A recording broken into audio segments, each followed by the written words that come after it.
నాడు యూనివర్సిటీ మంచి భవిష్యత్తు కోసం తెలుగు విద్యార్థులు ఇష్టపడే యూనివర్సిటీ.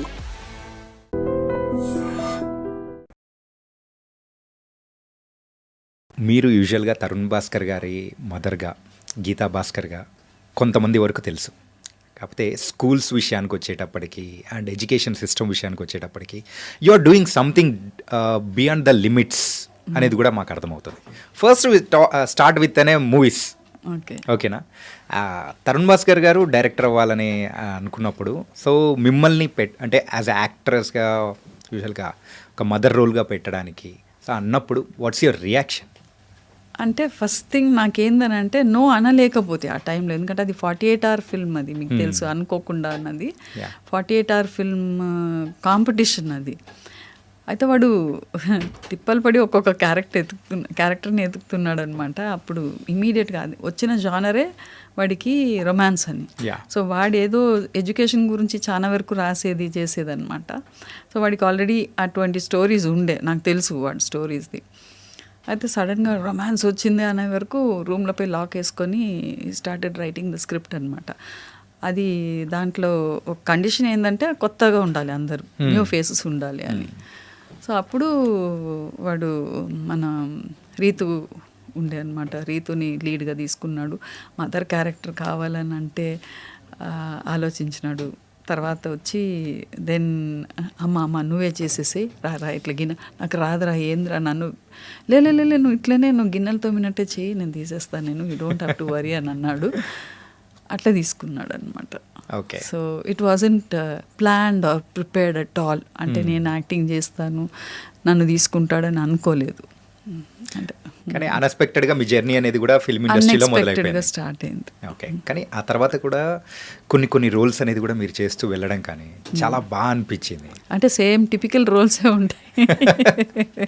ఇప్పుడు మళ్ళీ కూడా ఒకటి వస్తుంది అనమాట. ఓకే, అదే మళ్ళా గ్రాండ్ మదర్ టెలింగ్ స్టోరీస్ అంట. నో ప్రాబ్లం, నాకేం లేదు. అంటే if I fit the role and if they want me, okay fine, no problem. Okay, Tarun Bhaskar garu చేసిన మూవీస్లలో యూజువల్గా ఈ నగరానికి ఏమైంది మూవీ ఉంది. అంటే మీరు ఇప్పుడు ఇందాక చెప్పింది ఆ 48 hours షార్ట్ ఫిల్మ్ అనేది కూడా తీయాలి అన్నప్పుడు అక్కడ కూడా సేమ్ ఆ కైండ్ ఆఫ్ అనేది కూడా ప్రజెంట్ చేశారు. అందులో మీరు కూడా యాక్ట్ చేశారు విశ్వక్సేన్ మదర్గా. అవును. సో అది కూడా సేమ్ అలాగేనా, అన్ప్లాన్డేనా? అంటే ఫిదా వచ్చింది కదా, యా, ఫిదాలో నన్ను బాగానే కాస్ట్ చేసినాడు శేఖర్ గారు. అయితే వాడికి ఒక పించ్ ఉన్నట్టుంది, మా అమ్మను వేయలేదనేసి ఒక రోల్ ఇచ్చినాడు అందులో, అంతే. అదే అనుకుంటున్నాను నేను అదే చెప్పినాను కూడా వాడికి. విధాల చూడు, నువ్వు ఏదో అవసరానికి వాడుకున్నావు, తర్వాత చూడు ఆయన అంత మంచిగా రోల్ ఇచ్చినాడు, మరి అందరు అడుగుతున్నారు మరి మీ బాబు తీసుకోవడానికి మిమ్మల్ని అనేసి అని అంటుంటే వాడు నవ్వుతూ మళ్ళీ దాంట్లో కాస్ట్ చేసినాడు అనమాట. ఓకే, కమింగ్ టు ద ఫిదా, అసలు శేఖర్ కమల గారు ఎలా మిమ్మల్ని క్యాష్ చేశారు అసలు? అంటే అది అనీష్ కురువిలా అనేసి ఆయన పెళ్లి చూపుల సినిమాలు చేసినప్పుడు మా ఇంట్లోనే షూటింగ్ అయింది. అప్పుడు ఆయన నన్ను చూసినాడు ఒకటి. తర్వాత ఇంకొకటి మెయిన్గా నా స్టూడెంట్ ఒక అమ్మాయి, చాలా వాటిలో చెప్పి ఉన్నా నేను. అయితే తను రికమెండ్ చేసింది అనమాట. ఓకే, అయితే వాళ్ళు ఆ ఫ్యామిలీకి సూట్ అయ్యేటట్టు ఒక క్యారెక్టర్ కావాలని అంటే ఇట్ వాజ్ ఆల్ యాక్సిడెంటల్, అంతే. So life is some unpredictable అని యాక్సిడెంటల్గా అన్నీ అలా జరిగిపోయాయి. అండ్ బిఫోర్ దీనికంటే ముందు అబ్జర్వ్ చేసుకుంటే ఒక టీచర్గా అంటే అలా మీరు కెరియర్ అనేది కూడా ఒకసారి మీది అది కూడా ఇన్ బిట్వీన్ స్టార్ట్ అవుతూ వచ్చింది. సో చిన్నప్పుడు చదువుకునేటప్పుడు కానీ ఎప్పుడైనా అనుకున్నారా? లేదు, నేను బిజినెస్ ఫ్యామిలీ నుంచి వస్తున్నాను కాబట్టి I wanted to do something on my own. Okay, నేనే చేసుకోవాలని. అంటే నాకు కొంచెం క్రియేటివిటీ ఉన్నిందనమాట. ఎందుకో నాకు ఆ థాట్ అనమాట, నాకు ఎక్కడ ఉద్యోగం చేయొద్దు, I have to sustain my self, నేనే చేసుకోవాలి, ఏదైనా చేసుకోవాలని ఒక థాట్ అనమాట. ఎక్కువ మా తాత వాళ్ళ షాప్లో పోయి కూర్చొనేది నేను. సాటర్డే అక్కడికి పోయేది. సో ఆయన క్లే ప్యాకెట్, తర్వాత చాక్లెట్ ఒకటి ఇచ్చేది. సో ఆ క్లే తోటి ఆడుకునేది. సో అక్కడ అట్లా నాకు కొంచెం క్రియేటివ్ ఇన్స్టింక్ట్ స్టార్ట్ అయినట్టుంది నాకు. ఓకే, సో ఎంతవరకు చదువుకున్నారమ్మా? నేను ordinary diploma in fine arts. Ordinary diploma in fine arts, అంతే. కానీ ఆ రోజుల్లో అమ్మాయిలకు చదువు అనేది అది అంతవరకు చదువుకోవడం అనేది చాలా పెద్ద మ్యాటర్ కదా. అట్లేం లేదు. మా అక్క గోల్డ్ మెడలిస్ట్ అనమాట. MSc gold medallist in nutrition. Avinash Lingam కాలేజీలో చదివింది, హాస్టల్లో ఉండి కోయంబత్తూరులో. అండ్ నేనైతే ఆర్డినరీ ఇక్కడనే అక్కడ ఎగ్మోర్లో ఆర్ట్స్ కాలేజ్లో చదివిన. ఎగ్మోర్, చెన్నై. అండ్ ఈ టీచింగ్ ఫీల్డ్ ఎలా మొదలైంది అసలు? ఫ్యామిలీ డిజైన్స్ యువర్ కెరియర్ అంతే. అంటే పెళ్ళి అయినాక అసలు ఉద్యోగం వద్దు అని అన్నాడు. ఉద్యోగం వద్దు అంటే పిల్లగాడిని నువ్వు చూసుకోవాలనేసి ఆయన అప్పుడే జాబ్ రిజైన్ చేసినాడు. సో కొంచెం ఫైనాన్షియల్గా బాగా ఇబ్బందులు ఉండే అనమాట నాకు. సో నాకు తెలిసి నాకు పిల్లగాడిని పెంచాలి, పెద్ద ఫ్యామిలీ, పొలిటికల్ ఫ్యామిలీ, ఇంకా మళ్ళీ నాకు చాలా డిస్టర్బింగ్ ఉన్నిందనమాట. ఐ కుడ్ నాట్, అంటే డిస్టర్బింగ్ ఇన్ ద సెన్స్ నాకు నా కెరియర్ని నేను ఏం చేసుకోలేకపోయినా. నేను అంటే టెక్నికలీ అడ్వాన్స్మెంట్స్ అయితేనే ఉంది కదా అన్నిట్లో, అందులో ఆర్ట్ ఫీల్డ్లో ఇంకా ఎక్కువ అయితేనే ఉంటుంది. సో అక్కడ వెనక పడిపోయినాను నేను. సో మళ్ళీ నేను ఏదో ఒక జాబ్ టీచింగ్ అని వస్తే బాగుంటుంది అని అనుకున్నా. అప్రోచ్ అయినారు నాకు పార్ట్ టైం అక్కడ సిస్టర్ నివేదితలో చేసిన. దాని తర్వాత హెచ్పిఎస్లో వేకెన్సీ వచ్చింది, జాయిన్ అయినాను అక్కడ. ఓకే. సో ఈ టీచింగ్ ఫీల్డ్ ఎన్నాళ్ళు చేశారు? ఇంకా చేస్తూనే ఉన్నారు. అంటే అంత పెద్ద డైరెక్టర్ గారు మాట. సో ఎప్పుడైనా బ్రేక్ తీసుకోవాలని కానీ, okay so now I have to chill something, లైఫ్లో చాలా చూశాను ఇలా అని అనిపించిన అంటే అది నాకంటే ఎక్కువ మావాడికి ఉంది అనమాట. నన్ను తిప్పాలి, అటు తీసుకుపోవాలి, ఇటు తీసుకుపోవాలి, ఏంది చిన్న పిల్లలాగా నువ్వు ఉరుకుతూనే ఉన్నావు ఇటు అటు అనేసి. కొంచెం రెస్ట్ తీసుకొని కూడా నేర్చుకొని, ఈవెన్ మా హస్బెండే అదే అనేది, నిన్ను జపాన్కి పంపించి రెస్ట్ ఎట్లా తీసుకోవాలని నేర్పాలని.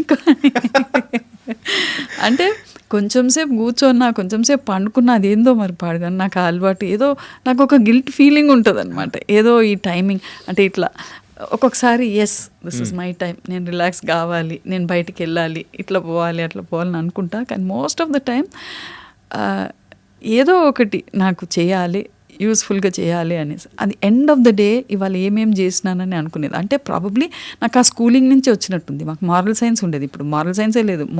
మార్నింగ్ ఫస్ట్ క్లాసే మ్యాథ్స్ చెప్తున్నారు, పైసలు ఎంచడం. అయితే ఆ మారల్ సైన్స్లో ఎప్పుడు అనేది నైట్ పండుకునే ముందు what did I do and what I thought I can do and I did not do so that I can do it the next day అని అనుకునేది అనమాట. అంటే నిన్నటి నుంచి రేపు బెటర్ ఉండాలి అని అనుకొని పండుకోవాలి అన్నట్టు. సో నేను ఏమేమి చేసినాను అనే వరకు ఇవి చేసినాను అన్నప్పుడు ఒక సాటిస్ఫాక్షన్ వస్తుంది. Yes my my day was used properly అన్నది ఆ థాట్ వస్తుంది. సో ఆ సాటిస్ఫాక్షన్ తోటి if you sleep I think you can sleep well, peacefully. కానీ ఇన్నాళ్ళ నుంచి ఉన్నా కానీ ఈ కైండ్ ఆఫ్ ఆలోచనలు అసలు మాకు రాలేదమ్మా. ఈరోజు ఏం చేసామని అనేటప్పటికి అలా ఏముండదు అనమాట. కంపల్సరీ అదొక్క అలవాటు మాత్రం నాకు స్టార్ట్ అయింది. What did I do today, అరే ఎంత స్ట్రెయిన్ అయింది, రేపు కొంచెం రెస్ట్ తీసుకోవాలి, ఓకే ఇవాళ okay fulfilled, I thought I'll do this, I'll do that, ఒక ప్లానింగ్ ఉండిపోతుంది అనమాట. అది రిజిడ్గా ఉండిపోయింది నాకు ఆ క్లాసు, ఆ కోచింగ్ నుంచి, చిన్నప్పుడు చెప్పినప్పటి నుంచి. Okay, thank you God for the day and how did I spend the day అన్నది. And then it was nice. And ఇలా మూవీ ఇండస్ట్రీలో ఇలా మూవీస్ అనేది కూడా అడపదడప చేసుకుంటూ వెళ్ళిపోవడం అనేది కూడా చూస్తుంటాం. కాకపోతే ఇందాక నేను మీతో అన్నేటప్పుడు కూడా అన్నాను, ఏదో చెయ్యాలి ఎడ్యుకేషన్ సిస్టంలో. సో వీ హ్యావ్ టు కొంచెం మార్పు అనేది కూడా మనం తీసుకురావాలి. ఏంటంటే ఒకప్పుడు ఉన్న టెక్నాలజీ అప్గ్రేడ్ ఎలా అయితే వస్తూ ఉంటుందో, సో ఇప్పుడున్న ఎడ్యుకేషన్ సిస్టమ్ మనం ఫాలో అవుతున్న ఓల్డ్ రూల్స్ అనేది కరెక్ట్ కాదు. సో ఇందులో కూడా కొంచెం మార్పులు అనేది తీసుకురావాలి, క్రియేటివిటీ అనేది కూడా ఎక్కువ ఉండాలని చెప్పేసి యూ స్టార్టెడ్ అనే InFame India fine arts and media. ఇది స్టార్ట్ చేయడానికి గల మెయిన్ రీజన్ ఏంటి? అంటే నాకు ఎప్పుడు ఆర్ట్ క్లాస్లో అంటే స్కూల్స్లో చాలా స్కూల్స్లో నేర్పినాను. అంటే ఒకటే స్కూల్లో ఉండలేదు. అఫ్కోర్స్ కంఫర్టబుల్ ఉండింది హెచ్పిఎస్లో. 6 pay కమిషన్ వచ్చేటప్పుడు రిజైన్ చేసిన, ధైర్యంగా రిజైన్ చేసిన. That was a big package for me. అయినా రిజైన్ చేసిన. తర్వాత నిజాం కాలేజ్లో నన్ను కమ్యూనికేషన్ స్కిల్స్కు ట్రైనర్గా తీసుకున్నారనమాట. So without a degree in English అనమాట. That was another turning point for me. లా ఇంగ్లీష్ చెప్పిన. తర్వాత ఫారిన్ స్టూడెంట్స్కు మన ఓయూలో ఫారిన్ స్టూడెంట్స్ ఇరాన్ ఇరాక్ నుంచి అంతా వచ్చేదనమాట. వాళ్ళకి క్లాసెస్ తీసుకున్నాను. అంటే డాక్టర్ సురేష్ ఆర్కాట్ అని నాకు ఎప్పుడు ఆయన హీ యూస్ టు ఎన్కరేజ్ అనమాట. అట్లా తర్వాత మనం అక్కడి నుంచి మళ్ళీ నేను ఐబీ సిలబస్ కానీ తర్వాత టైమ్స్ ఆఫ్ ఇండియాలో కూడా ఎడ్యుకేషన్ కన్సల్టెంట్గా ఉంటుంది నేను. So I was able to explore a lot of schools. అది that was a wonderful learning point for me. అంటే ఒకటే దగ్గర I wasn't stuck in one place. ఇప్పుడు అక్కడ ఆర్ట్ చెప్పేటప్పుడు వాళ్ళు ఏం చేసేదని అంటే పిల్లలతోటి ఏదైనా ఒకటి కమాండ్ డ్రా దిస్ అనేది ఇన్స్ట్రక్షన్స్ అన్నమాట. తర్వాత వాళ్ళు చేసినాక కొంతమంది బాగా చేస్తారు. See there is a line between talent and skill. Skills వచ్చి నేర్పగలుగుతాం మనం. Skills you can learn skills. Talent అనేది it's a little within you. అది అందరికీ ఉంది లేదని అనను. It's a gift from God actually. అది మనం బయటికి తీసుకువస్తలేమన్నమాట. Through skills we can bring it out అన్నది నాకు. So I feel that way. అయితే కార్నర్లో ఒక ఆయా కూర్చుంటుంది, ఆమె బ్లాక్ క్రేయాన్స్ పెట్టుకుంటుంది, అవుట్లైన్ థిక్గా వేసేది, so that the picture becomes perfect for the wall. Okay, అది తప్పు కదా. అంతే కదా కదా, అది మనం రిస్ట్రిక్ట్ చేస్తున్నట్టు అనిపిస్తుంది. రిస్ట్రిక్ట్ అనేది కాదు.